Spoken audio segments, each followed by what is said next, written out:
I'm in Da Nang, Vietnam with the biggest Rissole Manish Rao. And we're about to try pho for the first time. Let's hope we don't get food poisoning.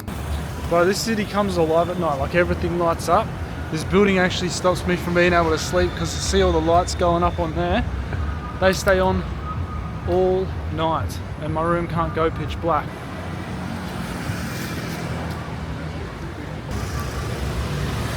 Alright, let's see how much of a challenge this is. Crossing the road in Vietnam is dead ass like an impossible mission, bro, I swear, because the crossings don't mean jack shit here. You can cross the road.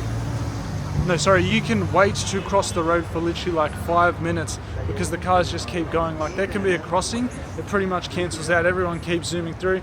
Even if they see you there, they're not stopping for you, mate. It's every man for themselves.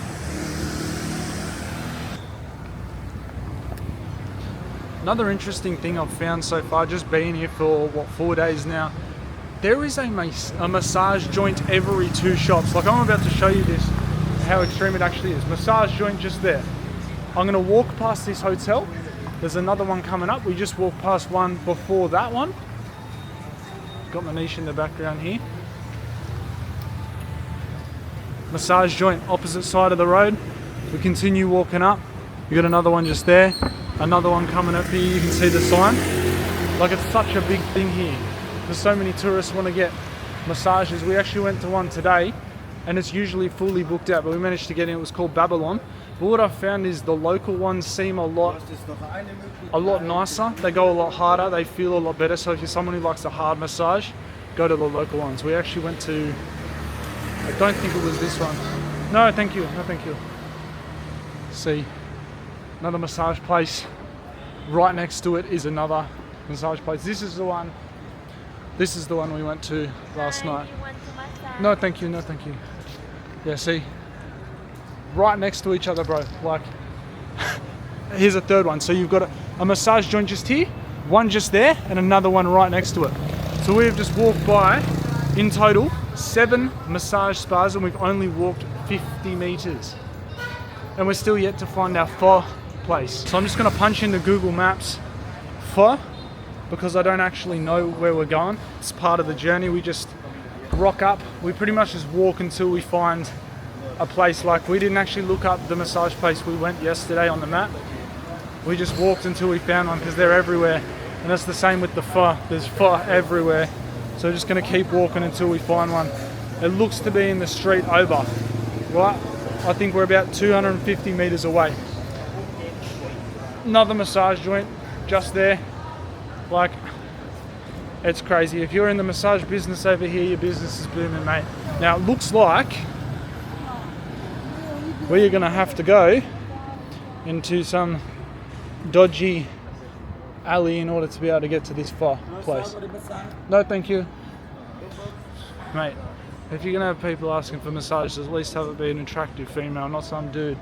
Alright, Manish, the risks we're willing to take. Wait, bro. I got offered a massage and he said... That's what I just said. If you're gonna... Yeah, bro, if you're gonna have massages on offer, at least have it be an attractive chick, bro. Come on. No, but he said boom boom right after that, bro. You know what boom boom means? What does that mean? Bro, you know exactly what boom boom means. What He now? asked me for boom boom. What, us? Yeah, he was like, yeah, you want a massage, sir? This is boom, dodgy. Oh. Pho. Chant it with me. Pho. Like, this is probably someone's home. We're just... Oh, look. A little alleyway sort of massage spot. This is the dodgiest sort of area I've been down the whole time we've been here.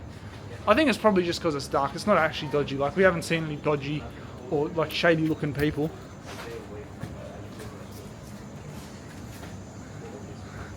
Okay, beautiful. So this is an interesting alley. I've not seen a place like... Oh, so we're actually in a side street. We're not in a proper street. I haven't seen a place like this the whole time we've been here. This is nice. This is where I think the city gets separated, where it's like the alleyways, all the little niche sort of shops. This is the part you don't tend to see very often online. But everything just looks so beautiful in this city. Like, they have such a different way of building stuff. It actually looks like we are at the spot, like it's just here. Yeah, it's not actually like it's dodgy, but it's not actually dodgy, you know? Yeah, it just seems sketch because it's night time. There's a lot of very niche looking businesses in here.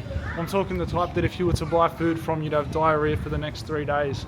Like, we went past some pretty questionable looking food shops that I'm sure the locals could consume, but if you were to have them, you would almost definitely get squirtaceous anus. Ninjao. See that? I won't point it on her, but you can see in the background, woman just washing her like dishes in the, like in a little pot back there. It's crazy, bro. Just like the cultural difference here. Like she was literally washing what looked to be her restaurant's dishes in a little pot in that alley just there. Like it wasn't being washed in a proper sink. Very unhygienic. Like you can understand how people get sick so easily in places like this. And if I'm not mistaken, our little pho spot is somewhere around here. Another thing that I've really noticed here is businesses that are reliant on tourists. So places like spas, food places that are specifically like Western food. They all have someone out the front who's trying to convince you to come in to, you know, purchase their product or service, because if they weren't to do that, they'd get a lot less customers because of the fact that it's a predominantly Western funded business. Like they're reliant on tourists to keep going. And we have just found the pho place that we're gonna go. So it's called Pho In Hanoi. Pho In Hanoi. I believe this is the exact one that we looked up on the map. So we're gonna try and get a table here. It doesn't look too busy.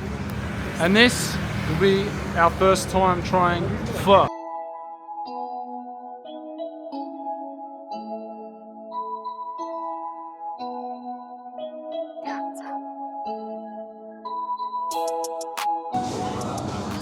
So what do you think about Da Nang so far, bro?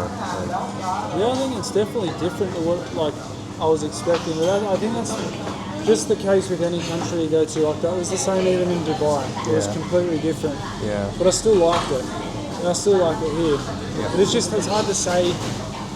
It's hard to say just yet whether it's good, bad, or otherwise, because I've only been here 4 days, you've been here 2 days. But I think once we start seeing some of the stuff, like go to Lady Buddha, go to some of the temples, go to Hoi An, go on the jet skis, try out like a bunch of that stuff, we'll really be able to say whether or not we like it. Yeah, 100%, bro. Because like when I approached those two like Russian girls yesterday, it kind of gave me like a bad taste in my mouth. Yeah, it's like fuck, like I approached these two girls. I think you're gonna get people that just don't want to talk to you wherever you go, though. Is the thing, like. Yeah. And I do think it's a thing with the Ukrainian girls is they tend to be a lot more closed off because they're a lot more conservative. Yeah. And, you know, especially most people that come here are here for degeneracy, like partying and that sort of thing. So just looking at the menu here, you're pretty spoiled for choice when it comes to the amount of options that you have available. But after flicking through, I just decided on the beef bone broth pho, which is essentially just like a T-bone steak with the rice noodles called the Pho No Som. Looks like they cut the bone off and remove the meat from the bone, and then we're gonna mix it all through. Back in Australia, there's no restaurants that really do this, right? No, I didn't even know this was a food until like probably a week before coming here because I saw that girl's post. So I dump all of this in, right? Is that how you do it? Done? Yep. Mad. So we just dump all of the beef in, and I think you're supposed to mix it around real well. Well, not I think. Of course, you're supposed to mix it around real well. So you want your thumb and your index. Okay. How was it doing? But it's like the soup.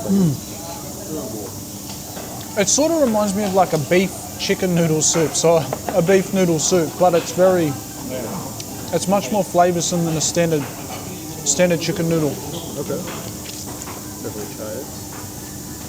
Supposedly, this is actually a really nutritious meal because they're rice-based noodles, and then you've got the beef bone broth. Bone broth is obviously really good for your bone and muscle health and good for your ligaments. And supposedly, from what I hear, this is part of the reason that people in Southeast Asian countries tend to live for longer because they're eating a lot of high protein meals like fish and beef and bone broth and rice noodles. It's probably true, bro. Most Western diets are just high carby, fucking pancakes, bread, pasta. You know, they don't have any protein, bro. This tastes really nice. Like, this is something that I would eat given the choice. Like, it's not just something I'd eat purely off of circumstance. Like, I'd eat this back in Australia. If they had this, I would eat it. It's mad. This is really good, bro. Yeah, so what is this, bro? What is this exactly? They're rice noodles. Oh, wait, these are rice noodles? I didn't even realize these were rice noodles. Yeah, so the rice noodles, and then you got the vegetables, and you got the meat. We got Oh. Bro, that lime levels it up. what is it? Really? Bro, this guy just dumped a bunch of peppers onto his.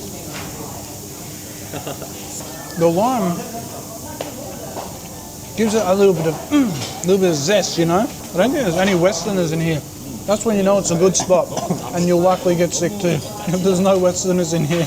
But I didn't even check the Google reviews before we come here.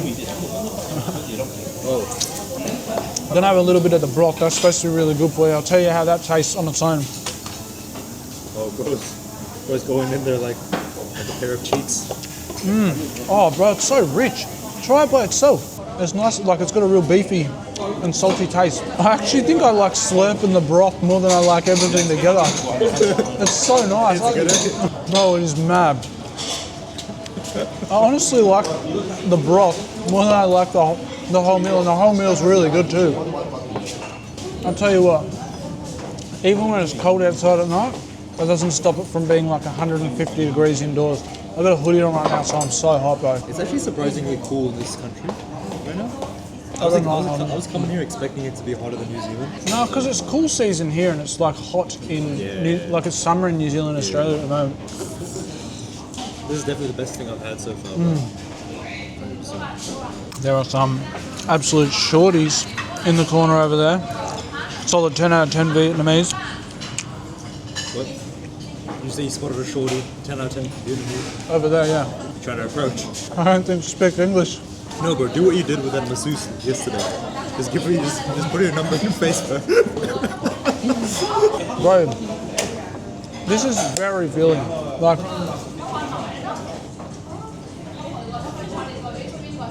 there's a fair bit left, and I'm pretty full. But this guy's a walking check magnet in Vietnam. He's a 6'5" tall, handsome white man. You know how we went to a massage place yesterday, And she called you beautiful, right? Yeah, well, first she was looking into my eyes, like giving me hella eye contact because I took the eye thing off and I was smiling at her. And she started laughing. And then when I was laughing, she started touching my face, like touching my eyebrows and stuff. And then she blocked my nose and I opened my eyes and she couldn't stop laughing. Yeah. And at the end she goes, "You're beautiful." When he got up and fucking looked down at her. And then I just put my phone in front of her face. I'm like, phone. Are you going on a date with that Vietnamese girl anytime soon? I haven't even messaged her, bro. And that, ladies and gentlemen, was my very first time trying pho in Vietnam. I think that's how you pronounce it. But I enjoyed it. It's something I'll go back for again. We're here for the next month. I believe I have 29 days left until I go back to Australia. I'll most definitely be eating that again. I'm sure Manish will as well. We can get, bro, something that's crazy here is you can get food like that, delivered to your apartment for like $8. Like, I've been getting proper bodybuilding beef mince and rice meals with fruit delivered to my apartment, 2 of those for $11.20, which is like $8 USD. 2 of those delivered to the apartment, proper calories, proper macros, all clean, don't even worry about it. But with that said, I will rate the pho a solid 8 out of 10. It was pretty good, but I'm comparing it to some of the other food I had on the plane and food I've just had in general. That was a solid 8 out of 10. I will see you guys in the next one. hit the sub button, smash the like, stay grinding my G.